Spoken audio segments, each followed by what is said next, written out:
Hello viewers, welcome to my channel Tech Look. আজকে আমরা sentence সম্পর্কে পড়ব। সেন্টেন্সের প্রকারভেদ ও সেন্টেন্সের রূপান্তর, কিভাবে এক সেন্টেন্স থেকে অন্য সেন্টেন্সে নেওয়া যায়। তো চলো আমরা ক্লাসটা শুরু করি।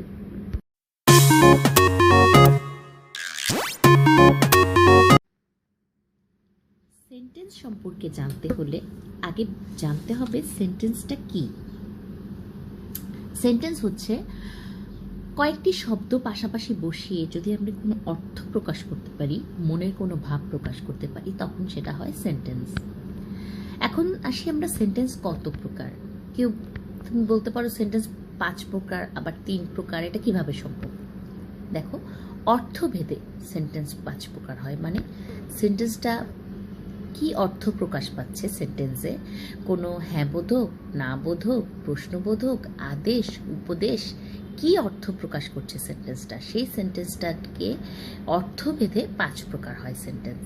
আর গঠন ভেদে সেন্টেন্সটার গঠন, স্ট্রাকচারটা কেমন, সেন্টেন্সের স্ট্রাকচারটা কেমন, সেটা ভেদে সেন্টেন্স হয় 3 প্রকার। গঠন ভেদে হয় সিম্পল, কমপ্লেক্স, কম্পাউন্ড, 3 প্রকার। আর অর্থ ভেদে হয় 5 প্রকার: assertive, interrogative, imperative, optative and exclamatory. আজকে আমরা গঠন ভেদে দেখব না, আজকে আমরা অর্থভেদে যে 5 প্রকার হয় সেন্টেন্স সেটা নিয়ে পড়ব। প্রথম, প্রতিটা এই যে 5টা সেন্টেন্স, প্রতিটা সেন্টেন্সই আবার 2 রকমের হতে পারে, হ্যাঁ বোধক হতে পারে, না বোধক হতে পারে। সেটাকে বলে অ্যাফার্মেটিভ অথবা নেগেটিভ। মানে অ্যাসার্টিভ সেন্টেন্স অ্যাফার্মেটিভ হতে পারে, নেগেটিভ হতে পারে। ইন্টারোগেটিভ অ্যাফার্মেটিভ হতে পারে, নেগেটিভ হতে পারে। ইম্পারেটিভ অ্যাফার্মেটিভ হতে পারে, নেগেটিভ হতে পারে।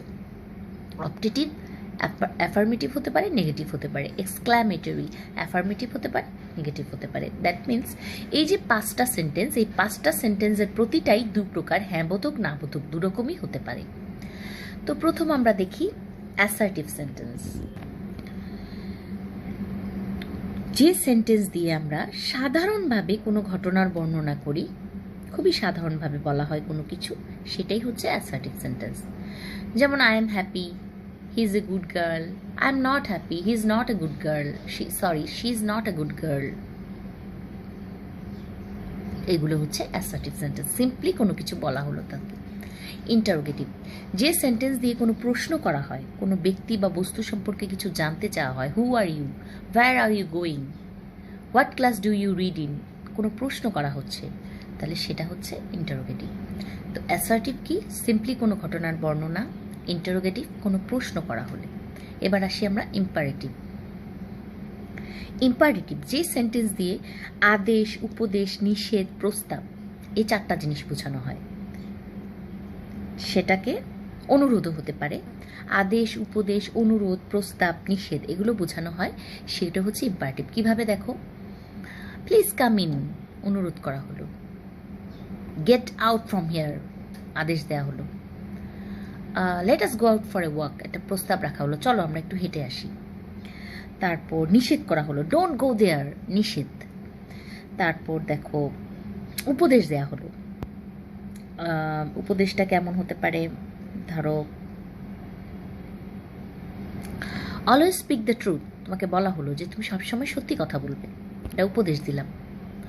তো এগুলো হচ্ছে ইম্পারেটিভ সেন্টেন্স।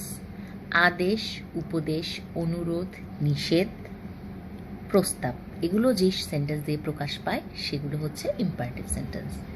এখন আসি অপটেটিভ সেন্টেন্সে।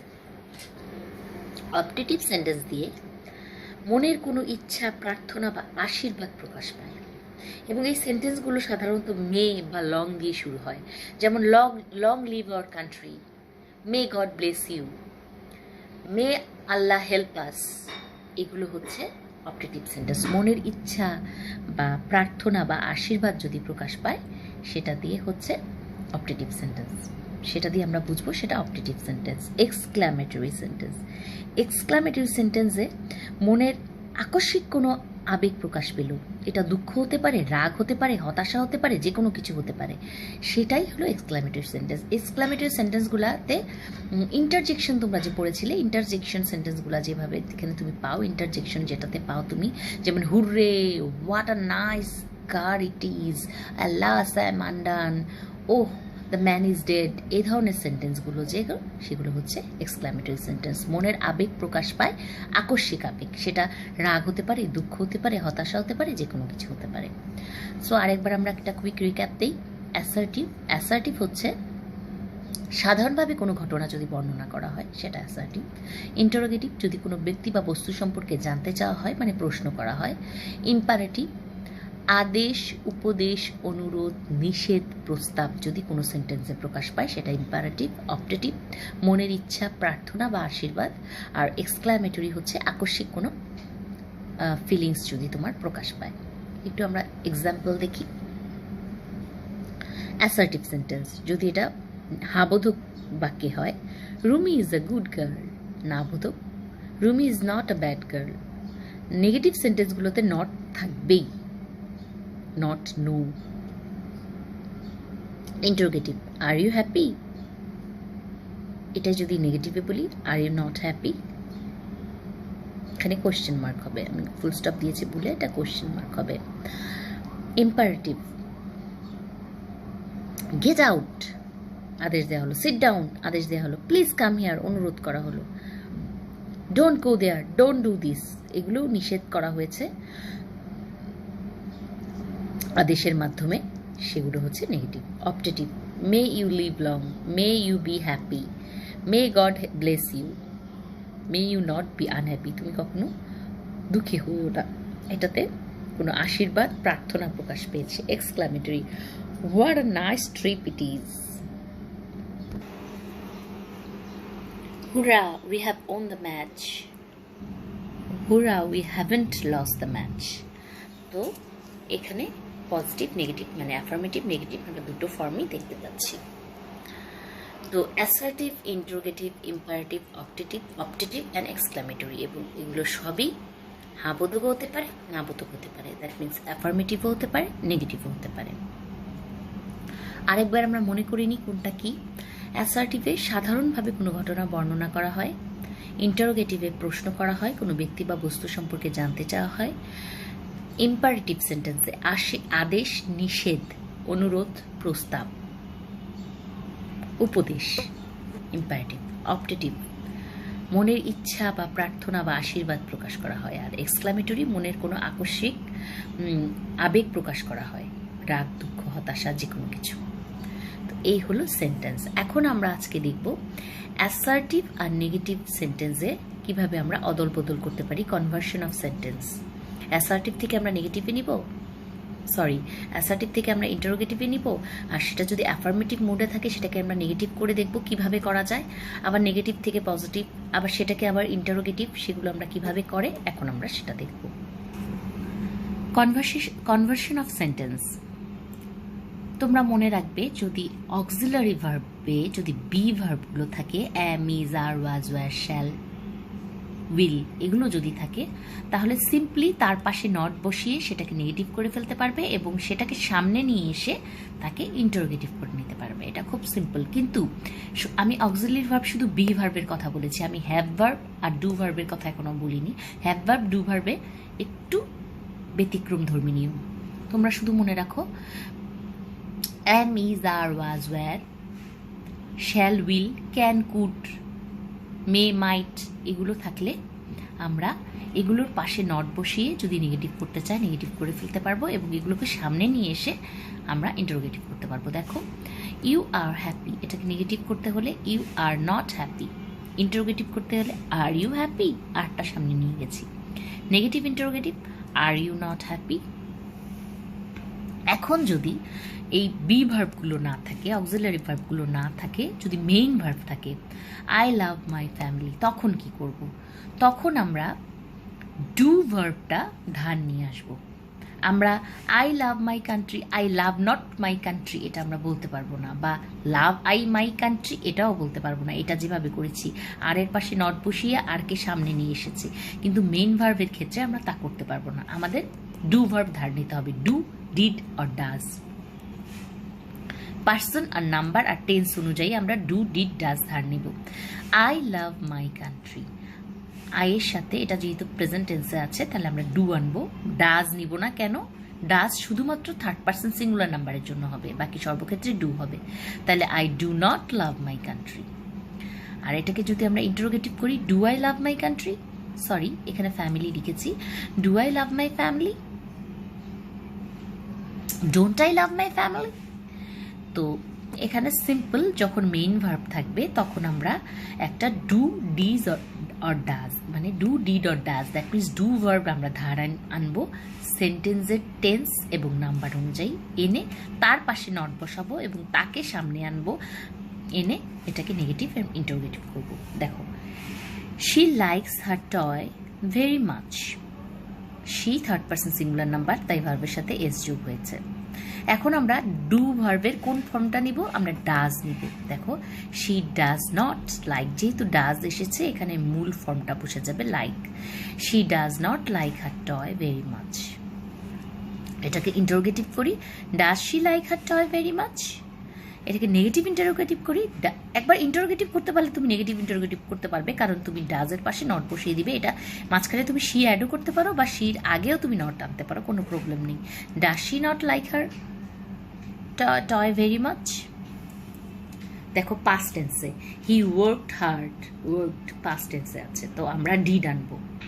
এবং পাস্ট টেন্সের ক্ষেত্রে তোমার পার্সন আর নাম্বার দেখতে হবে না, সব ক্ষেত্রেই ডিড হবে। হি ডিড নট ওয়ার্ক হার্ড, এখানে ওয়ার্কটা ওয়ার্কড হয়ে গেছে, ওয়ার্কটা ওয়ার্ক হয়ে গেছে, মূল ফর্মে চলে গেছে যেহেতু এখানে ডিড এসেছে। যেমন ডাজ আসাতে লাইকসটা লাইক হয়ে গেছে, তেমনই ডিড আসাতে ওয়ার্কড ওয়ার্ক হয়ে গেছে। So he did not work hard, did he work hard, এটা interrogative. Did he not work hard, negative interrogative. So যদি am, is, are, was, were, shall, will, can, could, may, might থাকে, তাহলে সেই ভার্বগুলোর পরে not বসিয়ে আমরা negative করব এবং সেই ভার্বগুলোকে আগে নিয়ে আমরা ইন্টারোগেটিভ করব এবং আগে নিয়ে পরে নট বসিয়ে নেগেটিভ ইন্টারোগেটিভ করব। কিন্তু যদি মেইন ভার্ব থাকে তখন আমরা ডু ভার্বটা ধার নিব। ডু ভার্বের কোন ফর্মটা ধার নিব সেটা আমরা টেন্স এবং পার্সন দেখে নিব। এটা ডু বা ডিড বা ডাজ নিব। তখন যে মূল ভার্বটা থাকবে সেটার ফর্মটা ভার্ব ওয়ান ফর্মে চলে যাবে, বেস ফর্মে চলে যাবে। এখন আসি আমরা হ্যাভ ভার্ব থাকলে, ডু ভার্ব থাকলে আমরা কি করব? আই হ্যাভ এ কার, আমার একটি গাড়ি আছে। এখানে হ্যাভ অক্সিলারি ভার্ব হলেও এখানে হ্যাভ মেইন ভার্ব হিসেবে বসেছে, কারণ এখানে আদার কোনো ভার্ব নেই। তো সেই ক্ষেত্রে আমরা আই হ্যাভেন্ট এ কার লিখতে পারবো না, আমাদের আবারও সেই ডু ভার্বটা ধার নিতে হবে। I do not have a car, যেহেতু আই আছে তাই আমরা ডু নিয়েছি এবং তার পাশে নট বসিয়ে দিয়েছি। এখানে যদি হতো শি হ্যাজ এ কার তাহলে আমরা দিতাম she doesn't have a car, she থাকলে ডাজ আনতাম। ডু আই হ্যাভ এ কার, এটা আমি ইন্টারোগেটিভ করেছি। ডোন্ট আই হ্যাভ এ কার, এটাকে আমি নেগেটিভ ইন্টারোগেটিভ করেছি। এখন দেখো, I have done the work, এখানে হ্যাভটা অক্সিলারি ভার্ব, কারণ এখানে ডান হচ্ছে মেইন ভার্ব। তো এখানে আমরা হ্যাভের পাশে নট বসিয়ে আমরা এটাকে নেগেটিভ করতে পারি, I haven't done the work. আবার এটাকে আমরা সামনে নিয়ে আমরা এটাকে ইন্টারোগেটিভ করতে পারি, have I done the work, negative interrogative, haven't I done the work. So যখন হ্যাভ ভার্বটা যখন আমরা অক্সিলারি ভার্ব হিসেবে, হেল্পিং ভার্ব হিসেবে পাবো, তখন আমরা তার পাশে নট বসিয়ে এবং তাকে সামনে এনে আমরা নেগেটিভ ইন্টারোগেটিভ বা নেগেটিভ ইন্টারোগেটিভ করতে পারি। কিন্তু যখন মেইন ভার্ব হিসেবে বসে তখন আমাদের একটা ডু ভার্ব ধার নিতে হয়। সেম জিনিসটা দেখো ডু ভার্বের ক্ষেত্রেও হবে। হি ডিড দিস বা আই ডু দিস। ধরো আমি বললাম আই ডু দিস, তাহলে কি বলতাম আমি? I don't do this. আমি একটা ডু ভার্ব ধার নিয়ে এসে তার পাশে একটা নট বসিয়ে তারপর ডু দিস করতাম। এখন ডিড আছে, ডিড মানে পাস্ট টেন্স আছে, তাহলে আমাকে ডিডই আনতে হবে। হি ডিড নট ডু দিস, এই ডিডটা ডু হয়ে যাবে, যেহেতু ডিড এসেছে তাই এই ডিডটা তার মূল ফর্মে চলে যাবে।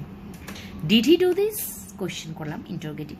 Didn't he do this, negative interrogative. They have heard the news, again এখানে হ্যাভ আছে, হ্যাভটা হেল্পিং ভার্ব হিসেবে আছে, এখানে মেইন ভার্ব হচ্ছে হার্ড। তাহলে they haven't heard the news, negative করলাম। Have they heard the news, interrogative করলাম। Haven't they heard the news, negative interrogative করলাম। তো যে জিনিসটা আমরা মনে রাখবো সেটা হচ্ছে হ্যাভ ভার্ব ডু ভার্ব যদি থাকে মেইন ভার্ব হিসেবে, তাহলে আমরা তার পাশে নট বসিয়ে নেগেটিভ করতে পারবো না বা তাকে সামনে নিয়ে এসে ইন্টারোগেটিভ করতে পারবো না। আমাদের একটা নাম্বার, সাবজেক্টের পার্সন, নাম্বার এবং ভার্বের টেন্স অনুযায়ী আমরা ডু, ডিড অথবা ডাজ ধার নিয়ে আসবো, তার পাশে নোট বসিয়ে তাকে নেগেটিভ করব এবং সেই ডুটাকে সামনে এনে তাকে ইন্টারোগেটিভ করব। কিন্তু হ্যাভ ভার্বটা যদি হেল্পিং ভার্ব হিসেবে থাকে তখন আমাদের আর কিছু ধার নিতে হবে না, আমরা তার পাশে নোট বসিয়েই এটাকে নেগেটিভ করে ফেলতে পারবো, সেটাকে সামনে এনেই আমরা ইন্টারোগেটিভ করে ফেলতে পারবো। আমার মনে হয় তোমাদের এটা এখন ক্লিয়ার হয়েছে। সো আমরা একটা কুইক রিক্যাপ আবার করে নিচ্ছি। সেন্টেন্স অর্থভেদে 5 প্রকার, গঠনভেদে 3 প্রকার। আজকে আমরা অর্থভেদে যে 5 প্রকার তা নিয়ে পড়ব। Assertive, interrogative, imperative, objective and exclamatory. Assertive হচ্ছে সাধারণভাবে কোনো কিছু বর্ণনা করা হলে সেটা অ্যাসার্টিভ। ইন্টারোগেটিভ প্রশ্ন করা হলে। ইম্পারেটিভ যদি কোনো সেন্টেন্সের মধ্যে আদেশ, নিষেধ, অনুরোধ, উপদেশ বা প্রস্তাব থাকে তাহলে ইম্পারেটিভ। অবজেক্টিভ হচ্ছে মনের ইচ্ছা, আশীর্বাদ বা প্রার্থনা যদি থাকে তাহলে অবজেক্টিভ। আর এক্সক্লামেটরি হচ্ছে মনের কোনো আকস্মিক আবেগ যদি প্রকাশ পায়, হতে পারে সেটা হতাশার, দুঃখের, রাগের, যে কোনো কিছু। এবং এই প্রতিটা সেন্টেন্সই অ্যাফার্মেটিভ, নেগেটিভ, হ্যাঁ বোধক না বোধক দুরকমই হতে পারে। এখন আমরা যাই কনভার্সন অফ সেন্টেন্সে। কনভার্সন অফ সেন্টেন্সের একটা নিয়ম আছে, সেটা হচ্ছে যদি বি ভার্বগুলো থাকে, that means am, is, are, was, were, shall, will, can, could, might, may, might, এগুলো যদি থাকে তাহলে, আমি ডু ভার্ব বা হ্যাভ ভার্বের কথা আলাদাভাবে পরে বলেছি, এখনো পরে বলবো, শুধু যেই কটা বললাম সেগুলো যদি থাকে তাহলে নেগেটিভ করার সময় সিম্পলি তার পিছনে নট বসিয়ে দিতে হবে এবং ইন্টারোগেটিভ করার সময় তাকে আগে নিয়ে আসতে হবে, এবং নেগেটিভ ইন্টারোগেটিভ করতে হলে আগে নিয়ে এসে নট বসাতে হবে। যেমন দেখো, you are happy, you are not happy, are you happy, are you not happy. কিন্তু যদি মেইন ভার্ব থাকে, যদি অক্সিলারি ভার্ব বি ভার্বগুলো না থাকে তাহলে আমরা ভার্বের টেন্স এবং সাবজেক্টের পার্সন এবং নাম্বার অনুযায়ী যে কোনো একটা ডু ভার্ব ধার নিব। সেটা হতে পারে ডু, হতে পারে ডাজ অথবা did. I love my family. I do not love my family. Do I love my family? Don't I love my family? সেটা নেগেটিভ করলাম, ইন্টারোগেটিভ করলাম, দেন আবার নেগেটিভ ইন্টারোগেটিভ করলাম। She likes her toy very much. যেহেতু third person singular number subject এবং এটা present টেন্সে আছে, তাই আমরা ডাজ নিয়ে আসবো। She does not like. যেহেতু ডাজ এনেছি এটা মেইন ফর্মে চলে যাবে। ডু আনলে এটা মেইন ফর্মে যাওয়ার কিছু নেই, কারণ এটা প্রথম থেকেই মেইন ফর্মেই থাকে। She does not like her toy very much, negative করেছি। Does she like her toy very much, interrogative করেছি। Does she not like her toy very much, negative interrogative করেছি। এখন আমরা পাস্ট টেন্সে দেখি। He worked hard, past tense আছে তাই did এনেছি। He did not work hard. Did he work hard? যেহেতু ডিড এসেছে তাই এখানের ওয়ার্ক হয়ে গেছে, তার বেস ফর্মে চলে গেছে। Did he not work hard বা ডিডন্ট হি ওয়ার্ক হার্ড, তুমি এই নটটা হির আগেও বসাতে পারো, পরেও বসাতে পারো, কোনো সমস্যা নেই। এখন আসি আমরা হ্যাভ ভার্ব আর ডু ভার্বের ক্ষেত্রে। যখন হ্যাভ ভার্ব আর ডু ভার্ব প্রিন্সিপাল ভার্ব হিসেবে বসবে, যেমন আই হ্যাভ এ কার, এখানে হ্যাভটা যদিও এটা অক্সিলারি ভার্ব কিন্তু এখানে এটা প্রিন্সিপাল ভার্ব হিসেবে বসেছে, কারণ এখানে আদার্স কোনো ভার্ব নেই।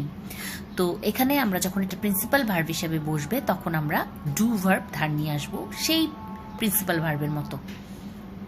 I do not have a car, do I have a car, don't I have a car. এখানে I have done the work, এখানে কিন্তু হ্যাভটা অক্সিলারি ভার্ব, হেল্পিং ভার্ব, ডানকে হেল্প করছে। তো এখানে আমাদের এক্সট্রা কোনো ভার্ব ধার নেওয়ার দরকার নেই, আমরা এটার পাশেই নট বসিয়ে ফেলবো এবং এটাকে সামনে নিয়ে গিয়ে আমরা যেখানে অ্যাম, ইজ, আর, ওয়াজ, ওয়্যার যেই পদ্ধতিতে করেছি সেই পদ্ধতিতেই করতে পারবো। I have done the work, I haven't done the work, have I done the work, haven't I done the work, simple. He did this, এখানে ডিড ডু ভার্বের পাস্ট ফর্ম এবং এটা এখানে মেইন ভার্ব হিসেবে বলছে। এখন যদি হতো হি ডাজ দিস, তখন আমরা ডাজ ধার নিয়ে আসতাম এবং এই ডাজটা ডু হয়ে যেত। এইভাবেই এখানে ডিড আছে পাস্ট টেন্সে, আমরা ডিড ধার আনবো এবং এই ডিডটা ডু হয়ে যাবে। He didn't do this, Did he do this? Didn't he do this? They have heard the news. এখানে have কিন্তু helping verb. তো they haven't heard the news. Have they heard the news? Haven't they heard the news? Simple. তো যখন আমরা have verb আর do verb main verb হিসেবে পাবো, তখন আমরা তার পিছনে নট বসাবো না, আমরা ডু ভার্বটা ধার আনবো। ডু ভার্বটা আমরা ভার্বের টেন্স এবং সাবজেক্টের পার্সন এবং নাম্বার হিসেবে চেঞ্জ করে নিয়ে আসবো, ডু, ডিড অথবা ডাজ। আর তারপর তার পাশে নট বসিয়ে আমরা নেগেটিভ করে ফেলবো। কিন্তু যদি এটা হেল্পিং ভার্ব হিসেবেই বসে, তাহলে আমরা ওই অ্যাম, ইজ, আর, ওয়াজ, ওয়ার্ডের ক্ষেত্রে যা করেছি তাই করবো। এটার পাশে নট বসিয়ে দেবো এবং এটাকে সামনে এনে এটাকে আমরা ইন্টারোগেটিভ করতে পারবো। So I think it's now very clear to you. তোমরা কিছু সেন্টেন্স নিয়ে নিজে নিজে কিছু সেন্টেন্স বানিয়ে তাকে চেঞ্জ করবে, তাহলে তোমাদের এটা প্র্যাকটিস হয়ে যাবে। ম্যাথ যেমন প্র্যাকটিস করতে হয়, এই গ্রামাটিক্যাল এই জিনিসগুলো প্র্যাকটিস করতে হবে। যত প্র্যাকটিস করবে তত তোমরা সেই জিনিসটার ব্যাপারে দক্ষ হতে পারবে। Okay, bye, have a nice day.